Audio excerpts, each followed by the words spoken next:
시청자 여러분 안녕하세요. 심리학자 김태형의 미심쩍다 진행을 맡은 주지은입니다. 김태형 선생님 소장님 나오셨습니다. 네, 안녕하세요. 안녕하세요. 오늘은 스키너의 행동주의는 누구를 위한 심리학인가 라는 주제로 방송을 진행해 보겠습니다.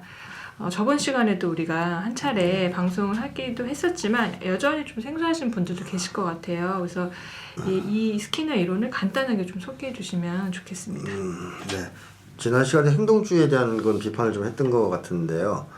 이 행동주의가 처음에 이제 나왔던 게 왓슨 같은 심리학자들에 의해서 만들어졌죠. 그래서 그런 심리학 초창기의 이제 행동주의를 이제 보통 고전적 행동주의라고 한다. 이제 뒤에 이제 신행동주의 뭐 이렇게 나오기 때문에. 그래서 고전적 행동주의의 이제 기본적인 어떤 이론, 인간 행동을 설명하는 이론은 그 유명한 이제 SR 도식이거든요.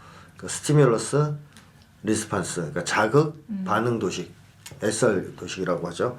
그래서 사람이 어떤 자극을 받으면 유기체가 거기에 따라서 이제 반응이 튀어나간다. 그리고 그것이 결국 행동이다. 그런 것이 복합된 것이.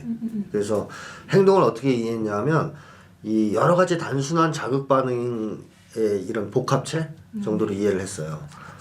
뭐 예를 들면 종 치면 개가 침 흘리는 거, 먹을 거 주면 침 흘리는 거, 뭐 그 다음에 바늘로 찌르면 이렇게 막 놀라서 일어서 이런 식의 이제 자극 반응 이게 이제 겹쳐져서 이제 인간 행동을 형성한다라고 보는 게 이제 고전적 행동주의죠. 그러니까 이제 고전적 행동주의는 그 나무 밑에서 이렇게 있는데 사과가 떨어졌단 말이에요. 딱 떨어지니까 이게 자극이 되잖아, 자극. 이제 고전적 행동주의 하면 S. 그러면 이제 반응은 이거 먹어야지 해서 먹는 게 R, SR 뭐 이렇게 설명을 하는 건데 이제 스키너가 이제 여기에 대해서 이제 문제의식을 느낀 거죠. 왜 그러냐면 자연계를 이렇게 관찰을 해보니까 자연에 있는 동물들을 그러니까 원숭이들이 가만히 앉아서 사과가 떨어지면 주워먹지만 않더라 이거예요. 따먹기도 하고 적극적으로 나무를 타고 올라가서 뭐 사과를 따먹기도 하고 뭐 이거 돌아다니면서 막 찾고 막 하는 행동을 하잖아요. 그러니까 그럼 유기체의 어떤 행동을 SR로만은 설명할 수 없는 거 아니겠는가 이렇게 생각했죠 스키너가. 그래서 이제 스키너는 자연계에서의 동물들이 환경에 개입하는 것들을 이제 관찰하는 과정에서 어떤 식의 이제 이론을 주장하게 되냐면 보상과 처벌에 따라서 행동이 강화되거나 소거된다는 이론을 얘기합니다. 이걸 이제 도구적 조건화라 그러죠. 예를 들면 그런 거죠. 원숭이가 앉아있는데 머리에 사과가 딱 떨어졌어요. 그래서 보니까 사과예요. 먹으니까 맛있어. 이게 이제 보상이라는 거예요. 그럼 이 원숭이는 그 다음에 이 사과를 떨어지는 걸 기다리는 게 아니고 사과가 떨어지도록 나무를 흔들기도 하고 올라와서 따먹기도 하는 행동을 할 수밖에 없지 않느냐. 그러니까 보상에 따라서 사과를 쫓는 행동이 강화된다라는 것이고 반대로 어떤 이제 그 원숭이가 길을 가다가 이제 어떤 나무를 탁 만졌는데 가시가 있어서 피가 막 났다. 이게 처벌이 되잖아, 처벌. 그럼 그 다음에 이제 그걸 한두 번 경험하면 그 원숭이는 그 나무만 봐도 피해갈 것이다. 그러니까 이런 식으로 해서 행동이 조성되는 것이지, SR에 의해서 되는 게 아니다. 라고 이제 주장하면서, 이제 나름 이제 스키너는 과거의 고전적 행동주의를 비판했죠. 고전적 행동주의가 너무 그 미시적인 행동, 예를 들어 먹을 거 앞에 좀 침 흘리는 정도의 것만 연구하는데 설명만 했지 거시적 행동은 설명 못한다. 원숭이가 나무를 올라가는 행동 이런 거 설명 못한다. 그래서 이제 연구 범위를 약간 미시적 행동으로부터 거시적 행동으로 옮기고 SR 도식을 폐기하고 보상과 처벌에 따른 어떤 행동 수정을 강조한 이론을 제창했는데 뭐 그럼에도 불구하고 거시적 행동이라는 게 그 나무에 올라가는 것 정도를 의미하는 거지 우리가 흔히 얘기하는 사회적 활동 이런 거를 연구한 건 전혀 아니죠. 네, 어쨌든 그런 정도로 요약할 수 있을 겁니다. 그래서 사실 그 책에 보면 이제 뭐 스키너는 뭐 강화 프로그램 이런 거를 통해서 뭐 아이들을 정치인, 예술가, 운동선수, 부모가 원하는 모델로 키울 수 있다라고 주장을 하기도 했다고 쓰여 있는데요. 사실 자식 농사는 마음대로 안 된다라는 우리 소박한 명언도 사실 있는데 사실 좀 맞지 않는 주장이 아닌가 좀 생각이 좀 드는데요.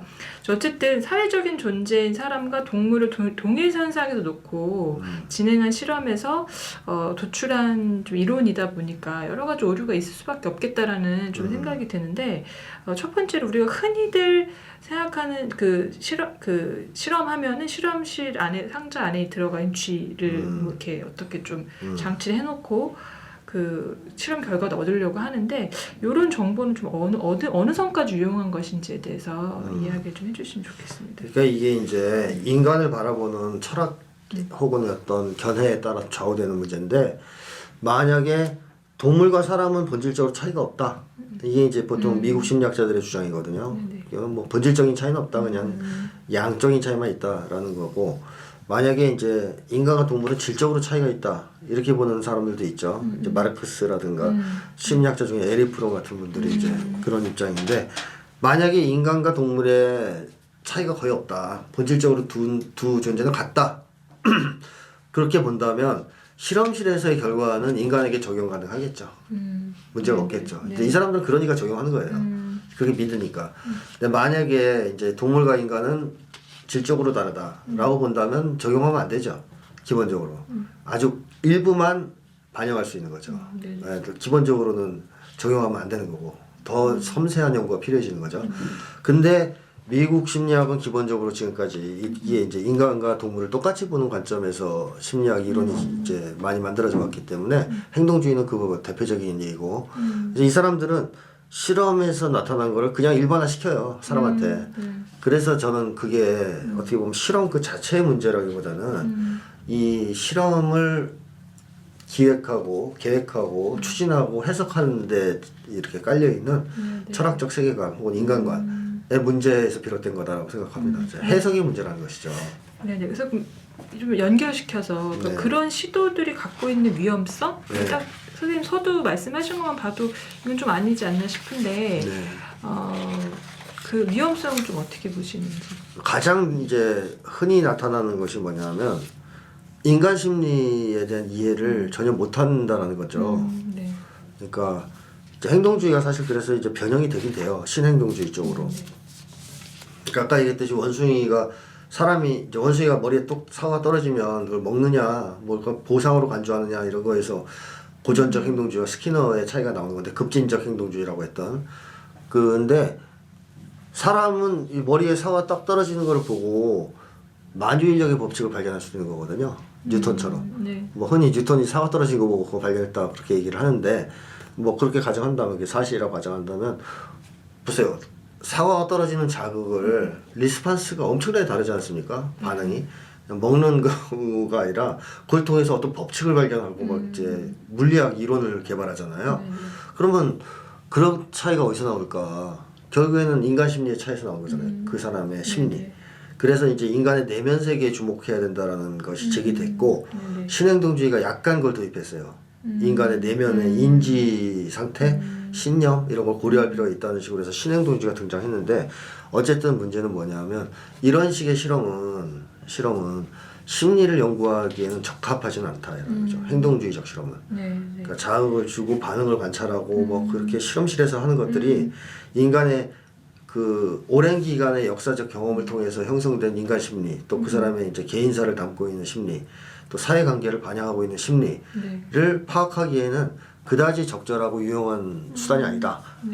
그리고 실험실에서 그걸 하긴 정말 힘들다라는 건데 어쨌든 행동주의는 그러다 보니까 인간 심리에는 별 관심이 없는 심리학이 됐다라고 이제 지난 시간에 얘기했지만 그런 심리학이 된 게 한 가지가 있고 그 다음에 이제 두 번째 이제 문제는 만약에 동물 실험에서 얻은 결과를 인간의 행동이나 심리를 설명하는 쪽으로 사용한다라고 한다면 이제 환원주의가 되죠.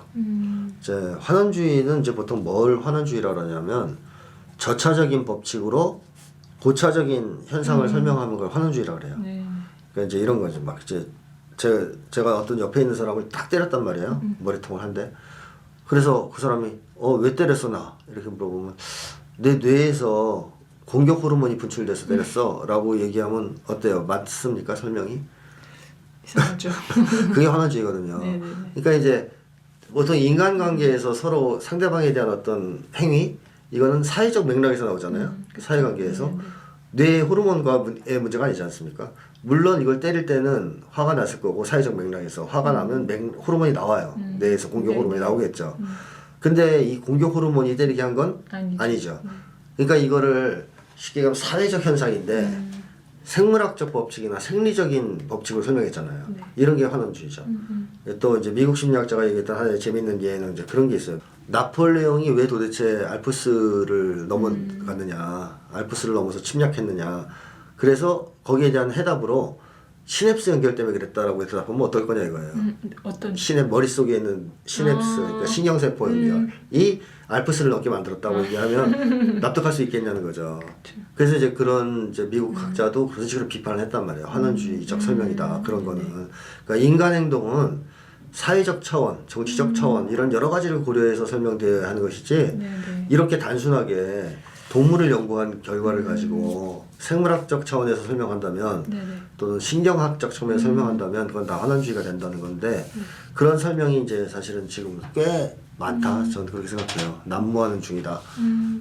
그래서 좀 연결해서 좀 다시 좀 질문을 드리면 행동주의 심리학자들은 사람은 환경의 지배를 받는 존재라고 좀 주장을 해왔습니다. 그래서 사람과 환경과의 관계를 규명하기 위한 사회 집단을 또 조건화시키는 것도 가능하다고 주장을 하는데 그런 뭐 맞는 이야기인지 뭐 당연히 안 맞는 얘기겠죠.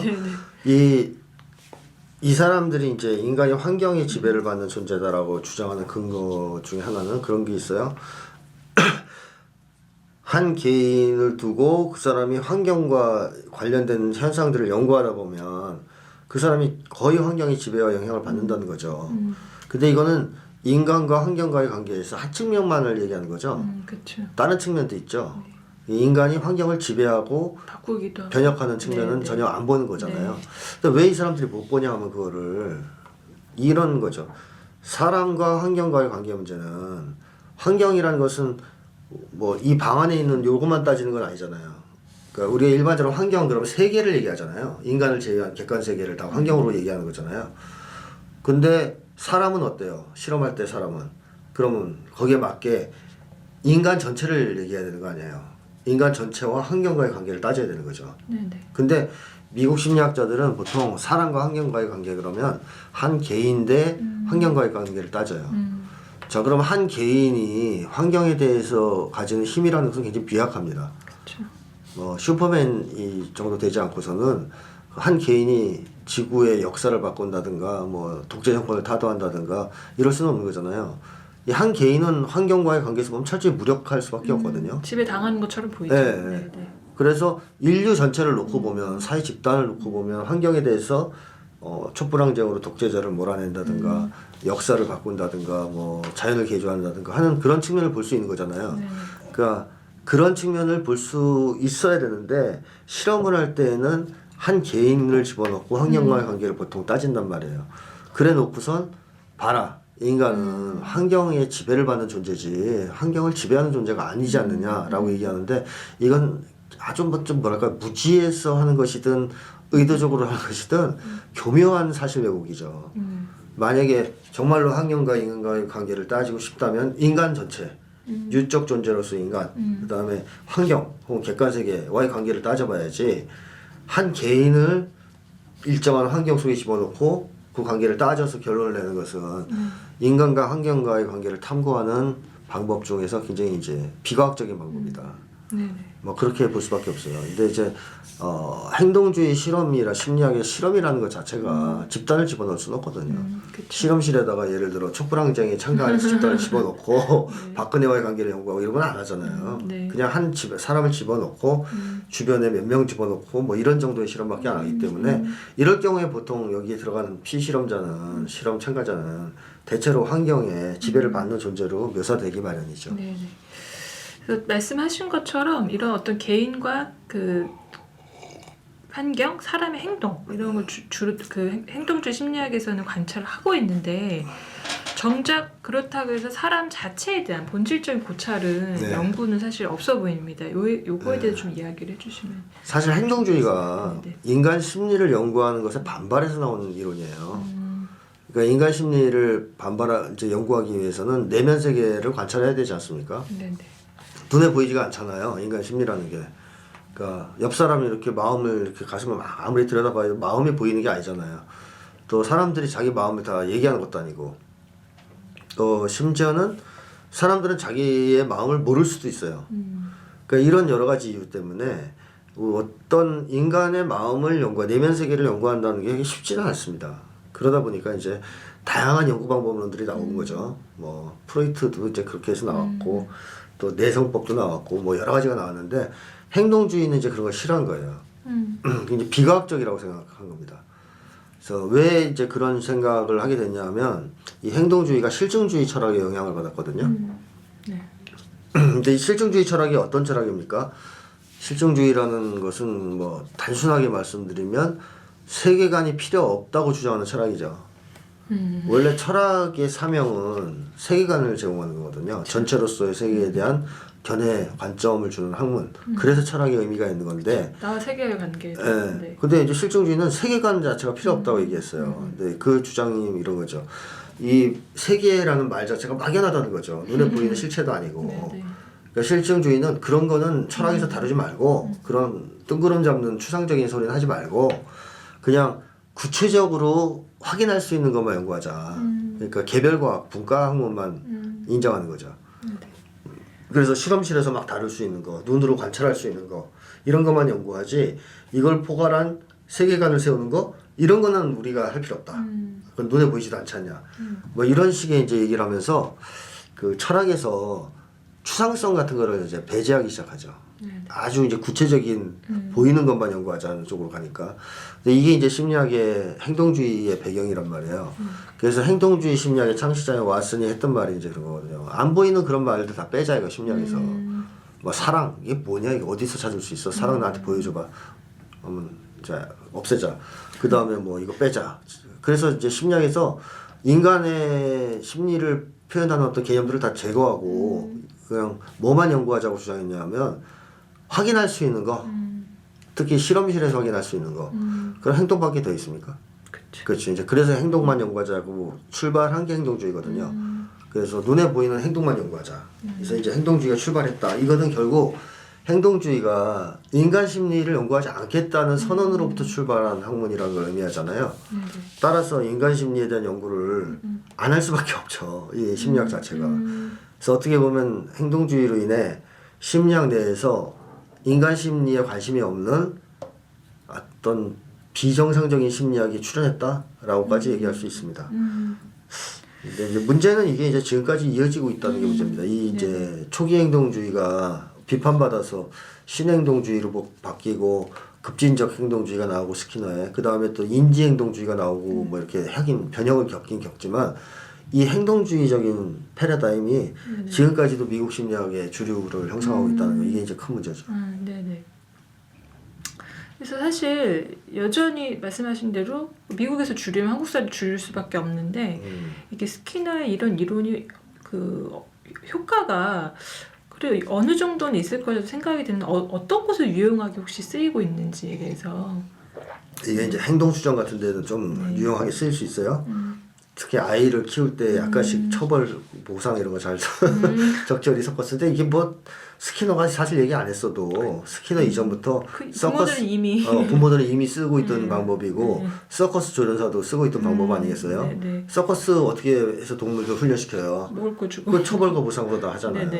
자 근데 이제 또 이게 그래서 그런 데서 쓰여 왔고 정신병 환자 있잖아요. 약간 중증 정신병 환자들이 이제 운동 기능이 퇴화되거나 이제 문제가 있을 수 있는데 그거를 훈련시킬 때는 유용하게 쓰일 수 있어요. 뭐 사탕 주거나 뭐 이렇게 해서 이걸 계속 조금씩 끌어올리는 거죠. 그런 데서는 쓰일 수 있는데 이런 것들이 뭐 한번 쓰이는 데를 잘 찾아보면 어떤 상황에서 쓰이는가를 알 수 있는데요.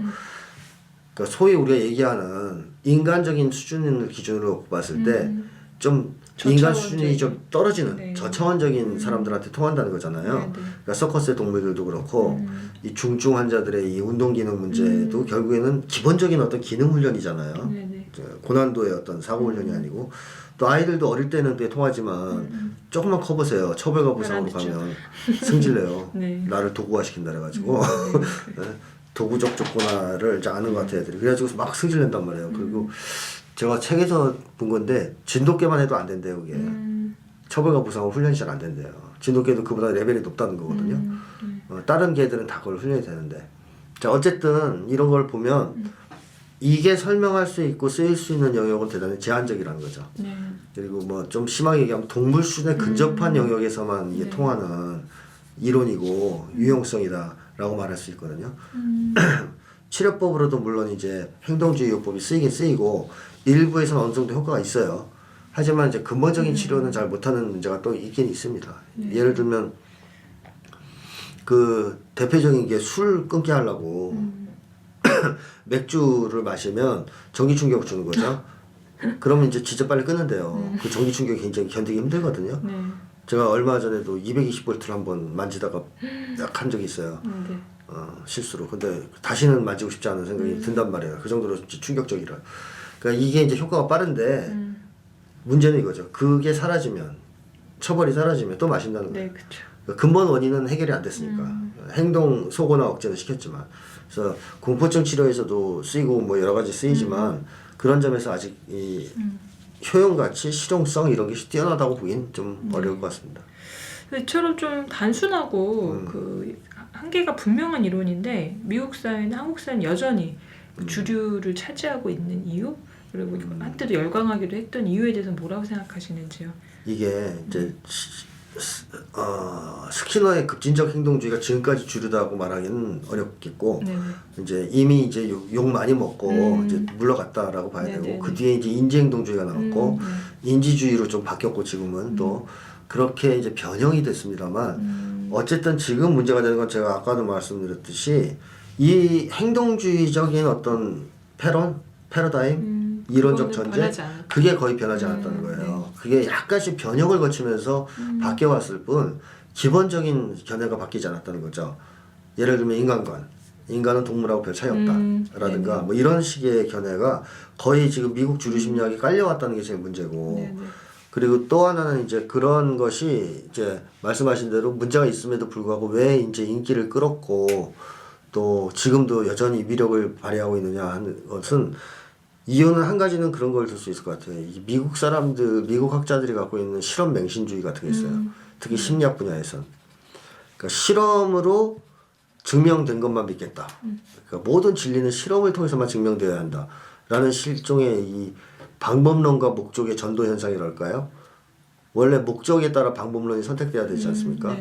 근데 실험이라는 방법론이 목적을 좌우하게 되는 현상. 그래가지고 사실은 심리학에서는 여러 가지 연구 방법이 있는데 그 중에 실험을 너무 과대하게 이렇게 맹신하는 경향이고 나머지 연구 방법을 폄하하는 현상이 있어요. 근데 이제 기본적으로 이 미국의 이 행동주의는 실험을 내세우면서 등장한 학문이기 때문에 미국 사람들의 그 천박한 어떤 과학적 사고, 과학에 대한 이해로 보면 굉장히 뛰어난 학문이라고 오해할 수 있는 소지가 있었죠. 그래서 지금 미국 심리학 이론 책들을 봐도 실험을 다 가지고 설명하려고 해요. 그러니까 자기 주장을 입증하기 위해서 계속 실험을 해요. 그러니까 이제 거의 그 흐름에서 크게 이탈하지 못했다는 거죠. 그런 점에서 인기를 끌었던 게 하나가 있고요. 두 번째는 인간을 통제하고 조종할 수 있는 가능성을 제시해 줬기 때문에 미국의 지배층이나 권력자들한테 굉장히 지지를 받았다는 겁니다. 그러니까 미국의 권력자나 지배층의 입장에서 인간이 수동적 존재인 게 좋겠습니까? 아니면 적극적이고 창조적인 존재인 게 좋겠어요. 전자죠. 수동적인 존재인 게 좋죠. 그래야 자기네가 지배하잖아요. 그러니까 이게 인간관 자체가 마음에 드는 거죠. 수동적인 인간관을 보는 게. 근데 이 사람들은 지난 시간에도 얘기했지만 자기들은 그렇다고 생각 안 해요. 자기들은 수동적 존재를 지배하는 사람들이기 때문에 자기들은 수동적 존재라고 생각 안 해요. 그냥 일반 대중이 그렇다고 생각하는 거죠. 그래서 사실 사람이 보상과 처벌에 의해서 행동이 조종되는 존재라면 문제는 보상과 처벌을 주는 존재도 있다는 거 아니에요. 그러니까 그건 자기네들이 하겠다는 거죠. 그래서 이 사람들은 만약에 행동주의 이론이 맞다면 민중을 영구적으로 지배할 수 있는 어떤 이론을 가지게 되는 거 아니겠습니까? 그러니까 이제 환영을 했던 겁니다. 그래서 그걸 써서 이제 어떻게 해보려 했겠지만 이제 마음대로 안 됐던 거죠. 그래서 미국 지배층의 입맛, 자본주의 자본가들, 그러니까 독점 자본가들의 입맛에 맞았기 때문에 주류 학문으로 부상할 수 있었다라고 말해야 되겠고, 그 다음에 뭐 한국에서 유행한 거는 뭐 다른 거 다 떠나서 사대주의 때문이죠. 한국은 어떤 이제 강준만 교수는 그런 얘기도 했지 않습니까? 한국의 학문은 기지촌 학문이다. 미국 학문 갖다가 중개해서 팔아먹는 거의 90%가 다 미국 그런 식의 이제 사대주의가 극심하다. 네. 뭐 저도 뭐 거기에 대해서는 동의하는 바인데 한국 심리학계는 뭐 미국 심리학계하고 차별성 하나도 없습니다. 그냥 갖다가 수입하는 곳이고 그 거의 숭배에 가까운 태도를 가지고 있어요. 미국 심리학에 대해서. 그래서 미국 심리학에 대한 비판도 미국 내에서 비판이 나온 다음에 해요. 그거 따라서. 네. 그러니까 이제 독창적으로 어떤 한국만의 어떤 심리학 이론을 개발하려고 한다든가 미국 심리학을 비판적으로 수용하려고 한다든가 이런 분위기가 별로 없습니다. 주류에서. 그러다 보니까 이 사대주의 때문에 한국에서는 미국에서 유행한 게 그대로 유행한다라고 말할 수 있죠. 네. 아, 참 생각보다 굉장히 안타까울 정도로 이제 스키너 이론은 사실 심각한 오류가 지금 있는 걸로 보이는데요. 근데 이제 선생님 말씀하신 것처럼 여전히 그 근본 뿌리는 변하지 않고 영향을 미치고 있다는 게 더 좀 문제라는 생각이 듭니다. 그래서 스키너 행동주의는 과연 누구를 좀 위한 심리학인가라는 회의감이 좀 들 정도로 좀 그렇게 생각이 되는데요. 마지막으로 좀 정리하시면서 한 말씀 부탁드리겠습니다. 이 스키너만이 아니고 행동주의, 나아가 미국의 주류 심리학은 저는 분명하게 생각하는데 지금 이제 연구 결과 확신을 갖게 된 것이 미국의 주류를 위한 심리학, 특히 지배층을 위한 심리학이라고 생각합니다. 그러니까 이 미국의 주류 심리학은 인간을 위한 심리학은 아니다 절대로. 나아가 굳이 이제 구분을 하자면 민중을 위한 심리학은 더더욱 아니다라는 것이 이제 분명하거든요. 그래서 여기에 대해서 뭐 한국의 이제 사람들이 이해가 별로 없다 보니까 그러니까 미국에서 유행하는 심리학 이론 이런 거에 대해서 너무 무비판적으로 이렇게 맹종하는 경향이 있고 또 숭배하는 경향이 있는데 그거를 좀 극복하는 것이 굉장히 중요하지 않겠느냐 하는 생각이 들고요. 매번 하는 얘기입니다만 그걸 강조하고 싶습니다. 네. 좋은 말씀 감사합니다. 네. 그래서 미심쩍다 방송은 격주 목요일에 공개됩니다. 시청해주신 여러분 감사합니다. 감사합니다.